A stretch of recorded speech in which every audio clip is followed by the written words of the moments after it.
관심을 갖고 그분은 지켜보고 계신다는 것입니다. 그래서 사도행전 2장 17절에 하나님 말씀하시기를 말세에 내가 내 영을 모든 육체에게 부어주리니 너희 자녀들은 예언할 것이요 너희 젊은이는 환상을 보고 너희 늙은이들은 꿈을 꾸리라. 그 모든 사람에게 하나님은 성령을 부어주고 계십니다. 예수님을 구주로 영접한 모든 사람에게 성령을 부어주셨고 그 사람은 바로 선지자다라는 것입니다. 근데 거기 늙은이가 됐건 어린아이가 됐건 청년이 됐건 이들이 보기에 어떻습니까? 청년이라는 그룹, 그 다음에 어린아이라는 그룹, 노인이라는 그룹, 한참 경제활동을 하고 있는 그 뭔가를 풀어가고 있는 그런 사람들에게 있어서는 그 사람들은 다 위험분들이에요. 뭔가 모자라고 부족한 사람들이에요. 근데 그런 사람들 향해서 너는 성령을 받았고 선지자고 내가 너를 지명하여 불렀다는 것입니다. 내가 너의 모태의 조상되기 전부터 알고 있다는 것이죠. 우리는 스스로 나는 실패해서 좌절해서 넘어졌어 꼬꾸라졌어 되는 것이 없어 그렇게 말하고 있지만 주님은 말씀하고 있는 것입니다. 너는 선지자다. 내가 영을 부었다. 내가 너를 지명하여 불렀다. 내가 너희 머리털까지 다 세고 있다는 것입니다. 주님이 그렇게 말씀하고 계신 것이죠. 그런 관점에서 그 제자들에게 다 테스트하고 계시지만 빌립을 콕 집어서 말씀하고 계신 것은 빌립처럼 베드로야 나는 너를 너무나 자세히 알고 있다. 요한아 나는 너를 너무나 자세히 알고 있다. 저와 여러분을 향해서 동일하게 말씀하고 계신 것입니다. 나는 강난 수직계 사랑하는 성도들을 자세히 알고 있다는 것입니다.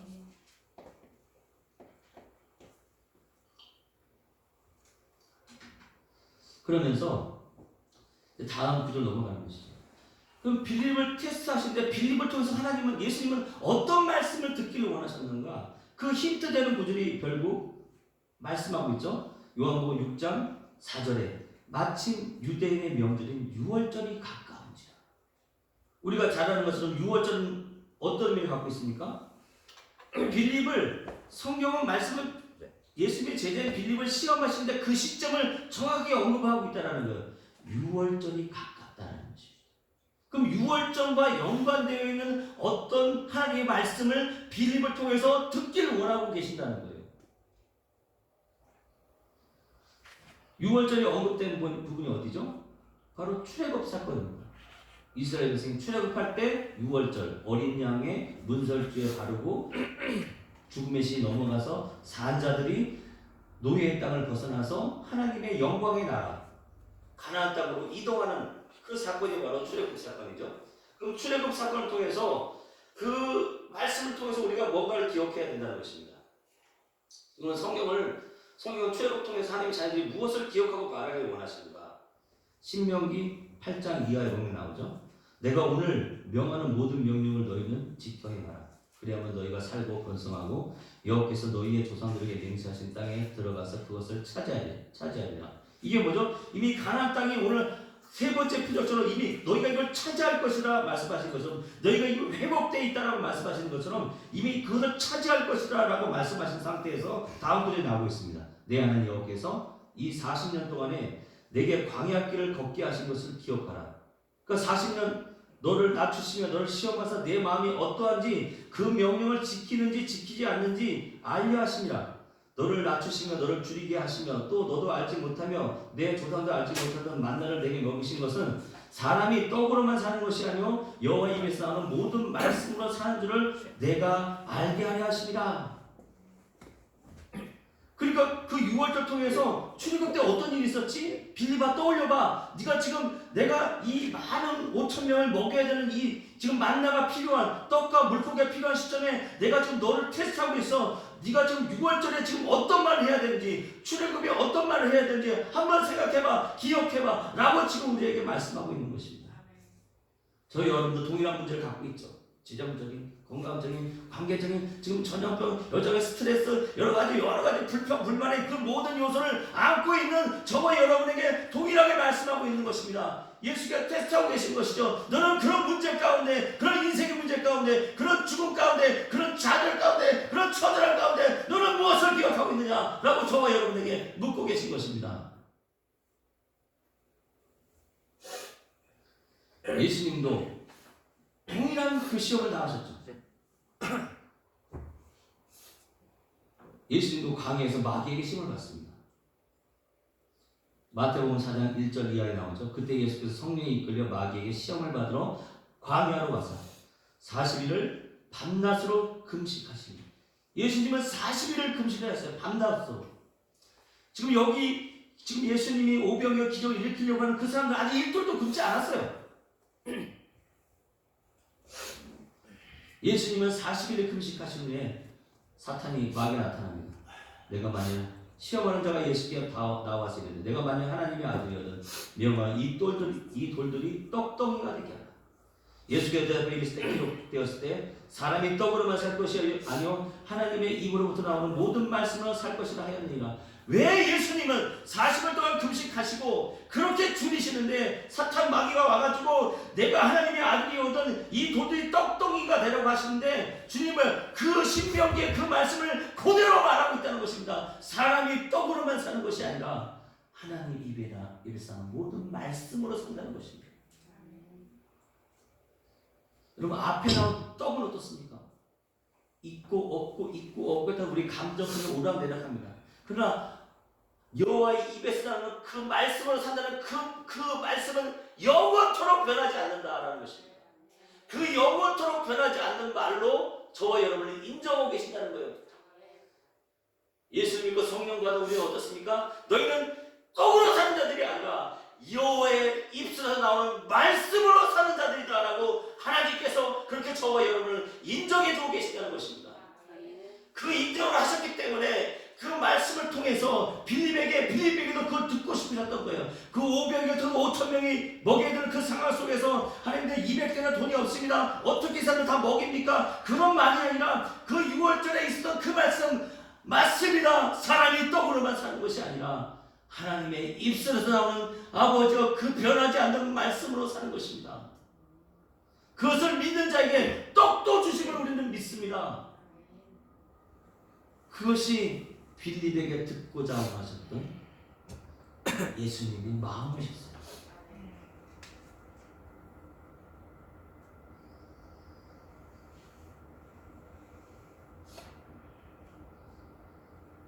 예수님도 그 상황에서 얼마나 다른 말들이 많겠어요. 할 말이. 근데 예수님은 딱 어떤 말을 하시는 거예요? 사람이 떡으로만 사는 것이 하나님의 입에서 나오는 말씀으로 사는 것이다. 우리는 인생의 문제 앞에서 가난과 재정과 여러 가지 근심 걱정 앞에서 이 말씀을 선포하지 않는 것이죠. 사람이 떡으로만 사는 것이다. 하나님 말씀으로 사는 자. 하나님, 나는 이 소망을 축복을 선택하겠습니다. 이 떡으로 산다는 이 저주를 선택하지 않겠습니다. 하나님, 나는 이렇게 여호와의 입에서 나오는 그 말씀으로 사는 자임을 이 시간 선포합니다. 그의 나라를 그의 의를 구한 자에게 이 모든 것을 더하신다고 말씀하셨사오니 오늘도 나는 내 입술을 벌려 나는 여호와의 말씀을 그 말씀으로 사는 자임을 선포하오니 이 모든 것을 더하시는 은혜를 드러내시옵소서.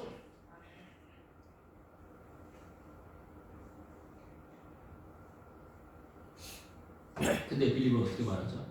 빌립이 대답하되 각 사람은 조금씩 받게 할지라도 200데나리온의 떡이 부족합니다.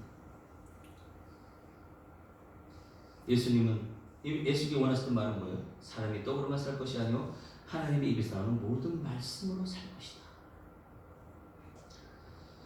그래서 예수님은 오병이어 표적을 통해서 우리에게 보여주신 이유는 예수님은 철저히 하나님의 말씀에 의지하고 있다는 거예요. 예수님의 말씀을 곧 이렇게 말씀하기를 원하셨던 것입니다. 하나님의 이들은 하나님의 입으로부터 나오는 모든 말씀으로 사는 자. 그럴 때 뭐예요? 오병이어의 기적이 나타나요. 그 우리 삶 가운데 무에서 유가 없는 것이 있는 것으로 나타나지 않는 이유는 바로 그 말씀을 선포하지 않기 때문이었어요. 근데 오늘이라도 지금이라도 주님이 저와 여러분에게 원하시는 건 뭐예요? 그런 모든 인생의 문제 앞에서 아니 나는 떡으로 사는 자가 아닙니다. 난 예수 그리스도의 십자가 보혈의 피의 능력을 통해서 오늘도 여호와의 말씀으로 사는 자입니다 라고 선포하기를 원하고 계신다는 것입니다. 그럼 이렇게 빌립뿐만 아니라 제자들도 또 얘기하죠. 제자 중 하나 곧 시몬 베드로 우리 형제 안드레가 예수께 여짜오되 여기 한 아이가 있어 보리떡 5개 물고기 2마리를 가지고 있나이다. 그러나 그것이 이 많은 사람에게 얼마나 되겠사옵나이까. 예수께서 이르시되 이 사람들을 함께하라. 왜 거기 잔디가 많은지 사람이 5,000명 좀 앉았어요.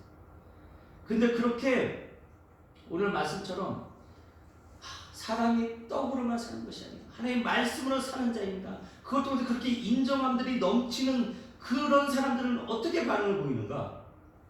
예수님이 떡을 가지시고 아무도 감사 안 해요. 그 아이에게 오병이어 떡 5개와 그 물고기 2마리 받았는데 불구하고 빌립도 안드레도 가져올 뿐이지 그걸 주신 하나님께 아무도 감사하지 않습니다. 근데 예수님이 어떻게 하시죠? 그 떡을 받으시고 축사하시고, 이 축사하신 이유가 원어로 보면 유카리스테오에 여기 뭐냐? 감사.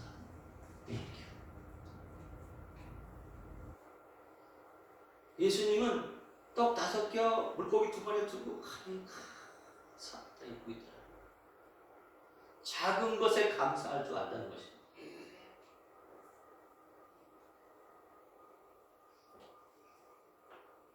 포도주가 물이 없다. 물 없고 복을 먹으면서도 감사하는 인생은 무엇인가? 바로 하나님 나는 하나님 말씀대로 사는 자입니다. 이렇게 선포한 자가 그때 그 물이 없는 순간에, 음식이 없는 순간에, 질병과 나태함으로 늘어져 있는 그 시간에 그 말씀이 역사를 통해서 하나님 내 삶을 감사합니다. 내 삶에 대해서 불평불만하지 않게 된다는 것입니다.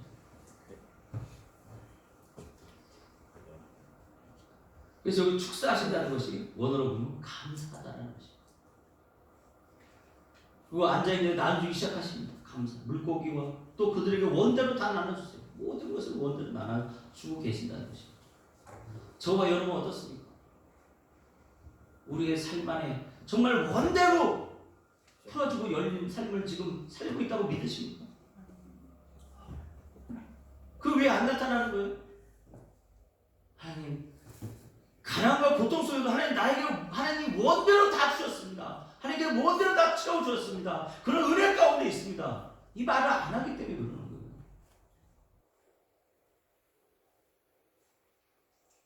오늘부터 하십시오. 지금 하세요.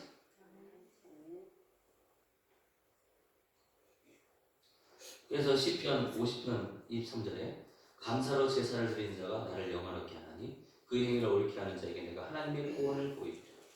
또 예수님도 마태복음 26장 27절에서 성만찬 하시면서 잔을 가지사 감사 기도하시고 그들에게 주심에 이르시되 너희가 다 이것을 마시라. 또 에베소 1장 16절에 내가 기도할 때 기억하라. 너희로 말미암아 감사하기를 그치지 아니하고 사도 바울을 기도할 때마다 감사합니다. 감사합니다. 집사님 이름 불러가면서 감사합니다. 권사님 이름 불러가면서 감사합니다. 성도도 이름 불러가면서 감사합니다. 형제 자매 이름 불러가면서 감사합니다. 이러고 있다는 거예요. 그러니까 언제 변합니까? 이렇게 하고 있지 않다는 거예요. 감사하고 있다는 거예요. 왜 이미 변했다고 믿었습니까?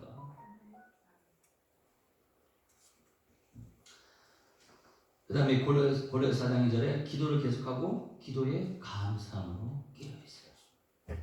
또 빌립보서 4장 6절에 아무것도 염려하지 말고 다만 모든 일에 기도와 간구로 너희 구할 것을 감사함으로 하나님께 말해라.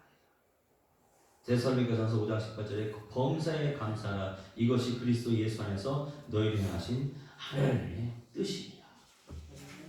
그러니까 범사에 감사하는 사람의 특성이 뭐라는 거야?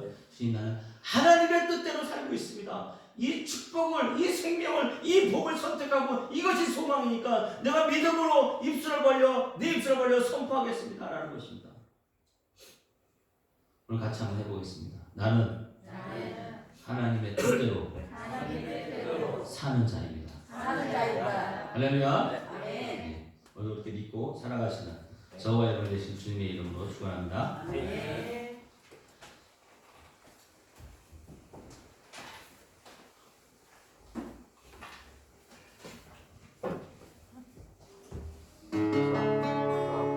내게 있는 향유오빠 1점 하겠습니다. 내게 있는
주님 감사합니다. 하나님께 충만한 자로서 하나님께서 모든 인생의 문제를 해결한 자로서 하나님께서 마음속에 이제 그 말씀 가운데 있는 자임을 믿는 자로서 그것을 순종한 자임을 믿는 자로서 그 풍성함을 따라서 11절로 9절로 주정으로 성경으로 거룩헌금으로 마음으로 시간의 열정으로 주님께 올려드리게 하시니 감사합니다.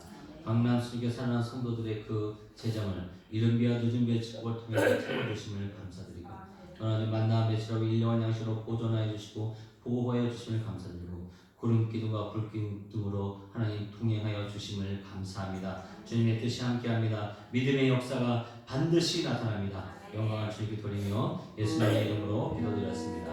아멘. 주 하나님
영의 생각을 선택하고 소망하는 원하시는 분들 머리와 가슴과 입에 손 얹도록 하겠습니다. 주님, 영의 생각은 생명과 평안입니다. 또 하나님의 자녀들 향하신 그 생각은 평안입니다. 또 하나님은 종말의 하나님의 미래에 희망을 주는 것입니다. 오늘도 그 말씀 앞에서 우리가 나아갑니다. 그럼 우리의 모든 질병이 치료되었음을 예수 이름으로 선포합니다. 오장육부가 전에서 강건함을 선포합니다. 모든 전염병에서 하나님 우리에게 치유하는 여호와이심을 고백합니다. 오늘도 함께 하시고 하나님의 뜻 가운데 있게 하시길 감사합니다. 내가 나사렛 예수 그리스도를 선포하니 머리 발끝까지 강건할지어다. 모든 질병은 다 예수를 떠나갈지어다. 모든 귀신이 예수를 쫓겨나갈지어다. 방대와 고랑은 치료될지어다. 암은 치료될지어다. 관절과 고수의 아픔은 치료될지어다. 하나님 강건케 하시고 건강케 하시고 영의 생명을 통해서 생명과 평안을 누리게 하신 주님을 찬양하며 예수님의 이름으로 기도드렸습니다. 아멘.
지금 우리 구주 예수 그리스도의 은혜와 하늘 아버지의 극진하신 사랑과 성령의 교통하심 오늘도 무엇을 먹을까 무엇을 마실까 무엇을 입을까로 살아가고 있는 나 자신을 보면서 십자가의 보혈과 능력을 믿고 그리스도의 의를 받아들이고 오늘도 나는 하나님의 말씀에 순종하는 자임을 믿음으로 입술로 고백하고 살아가기 원하는 강남시에 사는 성도님 머리에 강남 순종교회와 강남상과 이 나라의 민족과 영광이 지금부터 영원토록 함께 있을지어다.